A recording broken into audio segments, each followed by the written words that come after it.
আজ নবীর ওয়ারিস যারা, নবীর খাঁটি উম্মত যারা, এদেরকে বিবাদে ফেলার জন্য আপনি তাকান, তামাম পৃথিবীতে টাকাওয়ালারা আর ক্ষমতাওয়ালারা চেষ্টা চালাচ্ছে। ও ক্ষমতার মালিক যারা, টাকাওয়ালা যারা, তাদেরকে ওই জামানার সম্মানিত সৎ আলেম ওলামা যারা ছিল, এমনকি মুসা আলাইহিস সালাম সহ 5টা উপদেশ দিয়েছিল কারুনকে। কয়টা?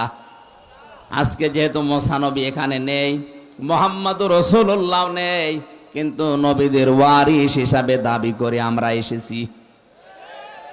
আমারও দায়িত্ব আজকে যে টাকাওয়ালাদের কারণে, যে ক্ষমতার কারণে নবীর উম্মতেরা, উত্তরাধিকারী আলেমেরা বিপদে আছে, মুসিবতে আছে, জুলুমের শিকার, তাদেরকে আমার মনে হয় আজকের এই আয়াত দিয়ে 5টা উপদেশ দেওয়া বাধ্যতামূলক হয়ে গেছে।